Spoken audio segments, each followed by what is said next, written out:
Welcome to ATB-TV. I'm Darren Dance here with Peter Morganti at the Geelong Racecourse on Wednesday afternoon, and after some early drizzle, Pete, it's turned into a beautiful afternoon. Absolutely beautiful. Bit of breeze just to keep that temperature down, a little bit muggy, but overall a good day. Yeah, I think we're feeling good. We had a winner there and we'll get to that later, but Yep. I suppose it's time to go back through last week's runners. We'll go all the way back to last Friday, Darren, and we had Tintaglia run a game second. Probably plans were to just ride off the speed a little bit, but Dean got caught wide and rolled forward, and she probably did a reasonable job to run second. I thought it was quite a good run. Some debate over whether she can run a strong 2000 or 1600, but anyway, we tried her over the 2000 and she was a little bit of a victim, but I thought it was a good enough ride by Dean to try and get a win out of her, and she'll win one of those races in the next couple of starts. For sure. Saturday, Liz and yourself ventured to the Camperdown Cup Day, and we had a winner down there. Yeah, it was a great day. Camperdown, they only race there I think once a year, and it's a real family atmosphere, 3,000 people, and it's just one of those great country race days that if you haven't been, you need to get to some of those places, because it's just good fun, and you know, they all let their hair down. There's plenty of sights to see there, but we had a great day. And look, Cullinan was just having his third start, second up this prep, and look, he got the job done. He won the race, and you know, Jack Hill rode him super. He actually dropped his rein on the corner and nearly got him beat, but he picked it up and punished him to the line, and he got the job done. So congratulations everyone in Cullinan. At his third start, he's a winner, and I'm sure it won't be the last race he wins. Yeah, Jack was pretty impressed and pretty sure he reckons he'll get out over a trip, so that's all good going forward.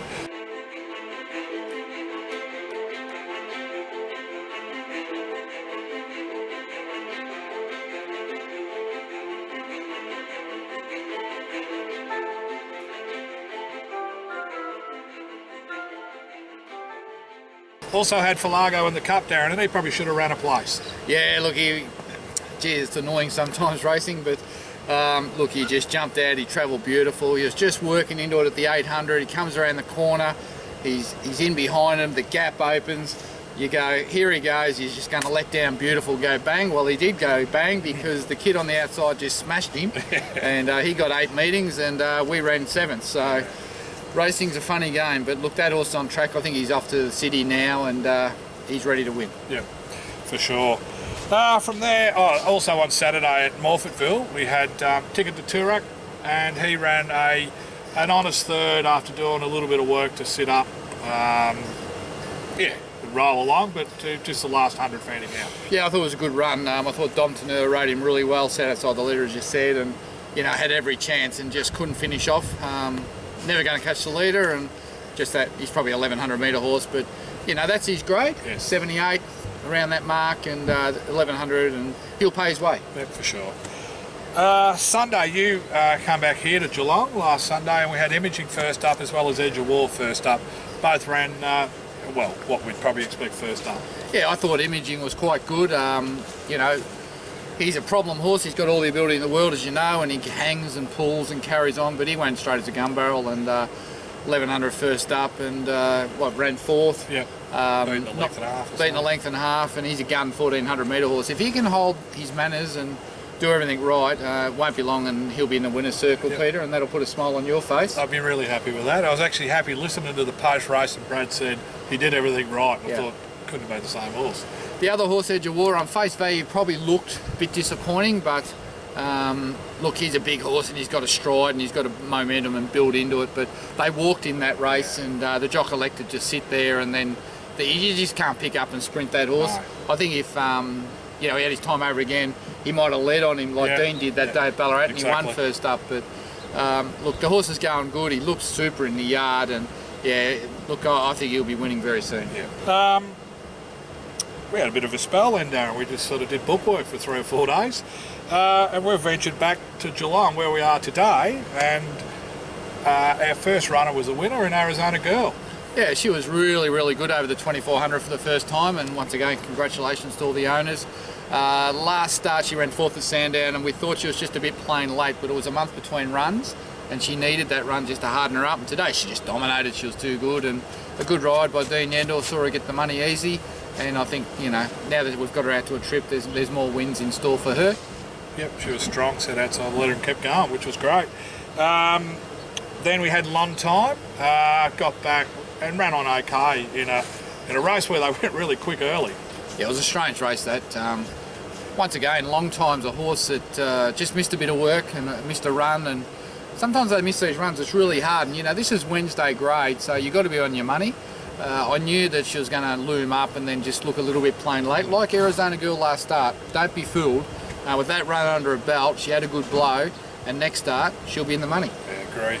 And finally, here, Shiny Lass, not 20 minutes ago, she finished, we don't know the position, but it was probably midfield or a bit worse, settled back, moved into the race, but yeah, she was a horse that missed a bit of work, Darren. Yeah, she had a foot abscess, so she missed a bit of work, and we came here a little bit underdone again. She was the last start winner here, impressive on the rain-affected track. Today it's a good 3, missed a bit of work, drew bad, had to go too far back, and then had to come too wide, and just couldn't get the job done today, but she'll take benefit from that, and I'm sure if we get her out to a 1900, 2000 metre next start, look, sometimes they don't win that next race, 2000, because they've got to harden up, but I reckon in the next 2 runs there's another win in store, and she's such an honest mare that she gives you everything every time, and I thought her run today was okay considering the circumstances, and she's an honest mare and she's got a little future. Yep. Up at Sydney, we had Ware Shaw at Warwick Farm. Obviously we missed the run in the Millions, and this was the first run since, and probably not a lot of luck, just only seen the race once, beaten probably a length and a bit, running probably 6 to 7. I don't think anyone would be happy with the ride. You know, we engage a Top Gun rider there, and you know, without being too damning, pretty conservative sort of effort. Stayed out of trouble, didn't really punish the horse through the gap. Got beat a length and a half. Horse was fine, ride was questionable, probably overall disappointed in the outcome. But that horse probably go to miles 1800 over his next couple of runs, and I'm sure he'd be winning races. But I think today you just got to say didn't work out, and unfortunately sometimes it disappoints you, but that's racing. So now that's the runners. So a couple of winners there and a couple of good runs, and I think there's some horses there that'll be winning soon. And I think we've got a pretty quiet week. The other thing we did do Monday was we did go to the trials, Pete, at Camperdown. Yeah. And I think we had an 8 or 9 trial there. All apart from one were unraced young horses. Yep. And I think there's a few stars there that are going to show their way in the next month or two. And also, I think it was yesterday in Sydney, Tuesday, we had Typecast and Sovereign Wealth trial up there for the Snowden team, and both went well. So a lot of young horses to step out over the next 6 months that I think are going to show a lot. Yep. But going forward, Pete, we've got a couple of days off now, and when do we go next? Saddle up on Friday. Mark Riley has Esprit de Soul in the 2080 metre benchmark 64 with Benny Thompson on. Yeah, I think he's 3rd up, isn't he? So he's starting to get out to his right distance. We've always said 3rd or 4th up will be his go, so we'll see him start to find some form now, and there should be a couple more wins on him. Yep. Abasso, Mooney Valley. Yes. Saturday, 1600 metre 84, I think it is. Yeah, he's got a lot of weight. He's got 60, and he's claiming a couple with Jordan Childs. 2nd up, you know, he'll be starting to find his form, but I think, you know, he might run midfield a bit better, but until he gets out over 3rd or 4th up, that's when he really kicks. So he certainly has run well at the Valley before, but like you said, he probably was a bit further into his preps. So I'll be keeping money in my pocket. Listen to that, folks. Where do we go then? Then we've got Yarra Valley on the same day. We have Cartika in a 1980 metre race and White House Affair in a 1200 metre race. Jack Hill on both. Is that on Saturday, is it? I'm sure it is. Oh, okay. I'm just testing. We'll find out if it's Saturday or Sunday. All right, well, this weekend. So Kayatika, well, she was disappointing last start, wasn't she? Probably didn't run out the 2000, so we're just dropping back in distance. She'd want to do something to stay in the camp. And who's the other one? White House Affair. Oh, yeah, Monica. Well, she's another one that's missed a bit of work. Because we sent her around at Kyneton, basically. Oh, that was a shocking ride. Who rode her? Who was on that? H Coffee, was it? Oh, jeez. Cop that, Harry. I was up at the Gold Coast. I felt sick for the owners. Anyway, look, she's better than that. Surely we've got to get a run there and get a good ride. She's due. Yep. We actually think she's going better than she did at first prep when she won a couple. So it's just not showing at the moment. But it annoys me. But you know, anyway, we need to draw a good gate and we need a good run. But Jack Hill, I reckon he's riding pretty good since he come back from injury, and I've got no hesitation putting him on. No, rode a couple of winners for us. And then what then? We've got a few bookmarked later on. Who's coming up? You must know. Well, Equieto will go to the Valley in a 3-year-old race, I presume. Equieto, 1 start, 1 win. Yep. Straight to Moonee Valley. Trialled well. Trialled well at Terang on Monday. Without giving anything away. No. I'll make him my one to follow. Geez, he looked good on Monday, Tuesday. Good, yes. Who else? I'm not too 100% sure, Darren. I thought you had them all written down, Pete. Well, there's no noms. I've run out of brain space. Okay, well, so we're it's not a big tank. Not a big tank, is it? No, it's not a big tank. I'll tell you the other thing is we sold 3 horses this week. Moved them on. Girls Say's gone. Linden Doom's gone. And Grand Arrow's gone. So we've moved them on. Had enough chances and just didn't make it in the end to where we wanted to get them to. But anyway, that's racing, and we're just got these new ones coming through and we've just got to wait and see. Yep, for sure. Thanks to everyone that's inquired back on the yearlings we got at the Magic Millions. Pete's done a great job in getting those ads out and they look very professional and they've been really well received by everybody. And hopefully there's a couple of stars there for the future, Pete. They were nice types, Darren, and certainly putting them together. They were big, strong fillies as the ones we bought up north. So yeah, they were. They were. Can bring back and be big, strong, fast fillies. Looking forward to those. And the boys have all gone off to the breakers. And in probably 3 weeks, we'll send all the girls off to the breakers. And here we go again. Yeah, the big merry-go-round keeps going around. So. Well, we're going to give New Zealand sales a miss next week. And we'll probably look at Sydney and Melbourne and Easter.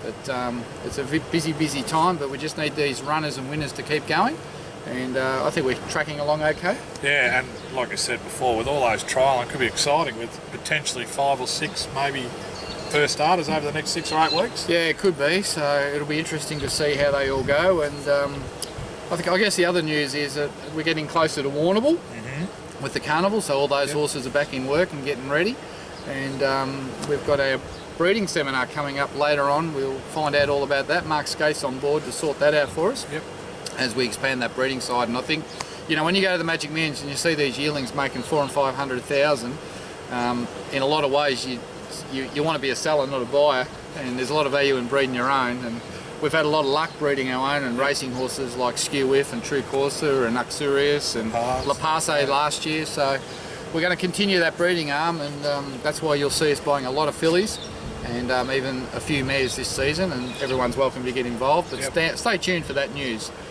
Anyway, have you got one to follow, Pete? Who can you put the kiss of death on? I've actually liked Esprit de Soul's 2 runs because he's loomed into the races on both occasions, but it's just been fitness. So if the fitness is up to the mark and the trip's obviously going to suit, just each way Friday, that'll do, mate. Yeah, I'll wait and see. I'm going to wait. I think we might just struggle a little bit, because there was a couple there that I thought might be able to win, and we've actually pulled them out, like Man of Trust and those sort of horses, where we didn't feel they were suited on some of these small, tight tracks, and we're going to keep them for bigger tracks. So I'm just going to sit on the fence and keep my strike rate at 100%. Just let me fall or be sword. Yeah, I'm going to wait. I want to see what's in that race that Equieto goes to. Just well we didn't do this before Ware Shaw's race. Yeah, well, I wouldn't have tipped him. I would have tipped. Arizona Girl was my best. Yeah, well, that's a point. But look, there's a few there to follow, long time. Yeah. Shiny Lass, there's a few there to follow. Genuine, honest horses. Anyway, guys, until next week, I'm Darren Dance here with Peter Morganti at a sunny Geelong.